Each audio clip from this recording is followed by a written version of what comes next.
covered by the other videos, we've already logged into the Operative IQ. As you can see, we have a unit inspection. This is going to be for the ALS portable gear. Eventually there'll be a CCT one once I figure out how to import the one that we're supposed to have. Anyway, so we're in process, so we've already done the BLS, so now we're going to look at kit inventory, as they call it. So, okay, so this is that. So for some reason, yeah, so we're using, this is the spare two gear. You have to make sure you find out what gear you have. Let me see if I can, okay. Let me see, okay, so let's say we don't know what gear we don't know the code.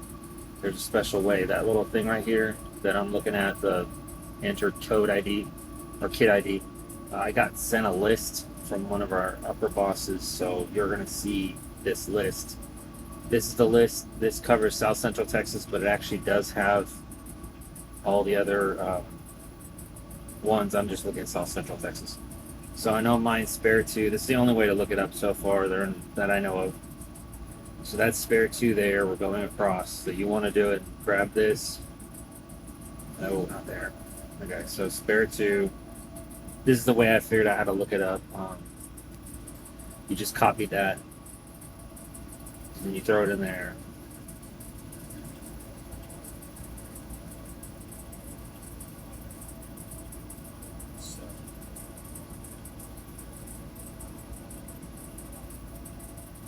So I've checked it out twice. I don't need to do that, but I was just showing you.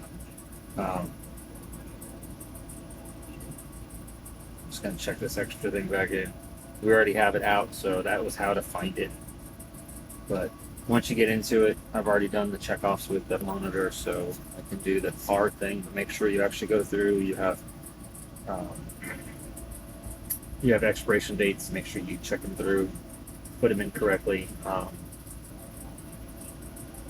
See all this stuff. Make sure your razors are actually covered. You don't want to get cut trying to find something when you're trying to do your job. So this is on the green bag, left side, and that's the manual I/O. Make sure it's not poking out of your bag. This one's pretty fast, I think. I mean, the actual physically doing it, especially the stat pack, yeah, it's a bit laborious because you have to look at every single expiration date. The big thing you're going to be looking at is a lot of people will put restock back in, but they won't look at the actual expiration date of what they're putting back in. So you may have expired goods that are being thrown back on the truck by accident. Sounds stupid. Kind of just a really simple thing of looking at the expiration dates before you throw them back on the unit when you're restocking. This can get you a lot of hazard issues, liability, and the company into some problems. But in the state of Texas, at least, the crew is more responsible than the company when it comes to it's your responsibility as a crew to check your truck, not the company, in the way of liability.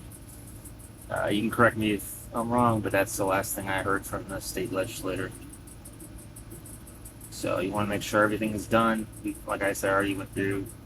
I just need to get an expiration date on this one. Oh yeah, we don't have this. This is one of the ones that we don't have the Laurelene stuff. So we're gonna get rid of that. We do have a mat tourniquet, so that's the bad thing about set par stuff. But you can accidentally run into stuff that is not even in your area. So we went through this. I know we don't have a CPR card. We're trying to get it, but let me see. Let's see if that's everything.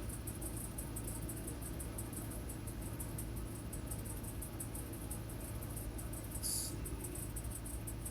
Yeah, as you can see, that stat pack, if you actually go through it, like checking off individually, there's a lot of the cardiac arrest one even has a bit of meds, at least 10. Stat pack has upwards to almost 30, I think, expiration dates. It may be more, might be less. If you count each file, yeah, it'll probably easily be 30. So I want to make sure everything has an expiration date within date. This will help it track it if for inventory control. Not something you're directly concerned about, but it's nice to know, hey, I'm going to have a bunch of stuff expire soon. So make sure you don't put extra stuff inside your bag. like a bunch of extra fluids. I mean, if you're going to go on deployment, yeah, okay, that's one thing. If we do actually carry the dial-a-flow here, even though we're not in New Orleans.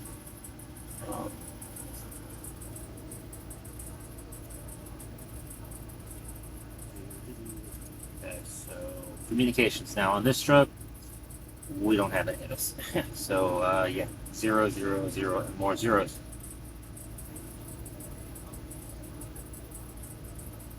Yeah, everybody's gonna have a little different twist on their local command structure and how they run stuff. So that's all your ALS gear, though. You can see the ones that weren't done all the way, or ones that expire soon.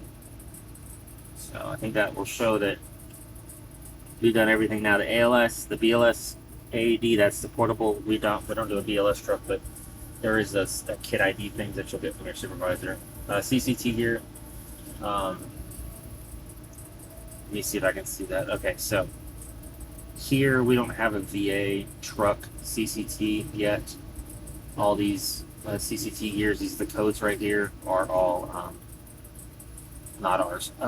So I don't know how we're going to do that, but it has a breakdown. So let's see. Let me see about. There was some confusion about this stuff. Let me see if I can do it real quick. Okay, so that is part of the problem. This is a little hiccup. I believe what I need to do is something come in an email. I think this only has to do with the CCT gear. Yeah, so this is the CCT only gear. So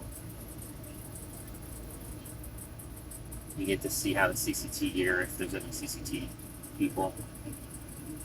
So no one's performed it, so I'm just going to use their thing because no one's performed it on it yet. So we're supposed to have a CTT tray, that's a yellow thing. Of course, the O2 bottle that we always have. Honestly, I'd say all this extra stuff that you would consider extra, you have to talk to one of your QICs if this is supposed to be a totally separate group of gear, or this is considered what's already on your truck. But yeah, you want to make sure if you're doing a CCT, you have every little thing before you go on truck, because you want to have your hoses, your high pressure lines. Soft cases, I don't have them. It just doesn't. They're just blue things we use. Aren't part of the regular thing. We have that. Yes, we have. Well, this CPAP stuff is all part of the regular truck gear we have. Like I said, if your supervisor wants you to have something more, that's cool. I don't have a medication roll. That would be something that you use online. We do have yeah. Okay, yeah, we do have this actually. So this is gonna be, like I said, this is someone else's gear, so I'm just kind of doing it off of mine. But I know for sure that this is actually another crew, but they're not on or haven't been doing their stuff. One of the two. And honestly, I can't blame them because it's kind of a pain in the ass to get to. It's not set up completely smoothly just yet. Okay, so we did the whole CCT gear. That thing mentioned about the bags and other stuff. So now you're going to see how this whole kitty stuff looks. Let me see. Yeah, this is never gonna. If you have ALS gear, you're never gonna have the BLS gear. If you have BLS gear, you're never gonna have ALS. So this is pretty much completely how it's done. Completely there. Cavendish inventory, portable gear. On your ALS trucks, you're only gonna have one kit you're gonna use. If you're BLS truck, also one kit. If you're ALS CCT, then you're gonna have two kits. Questionnaire should always be completed. Cabin inventory should be completed every day. It does reset every 12 hours, so if you're in a 24-hour crew, don't be surprised if you go in, do part of it, and then you come back and you find out it's been wiped because it's already been counted as a previous shift. Anyway, thank you very much for watching. It's about almost 10 minutes. On to the next video one of these days.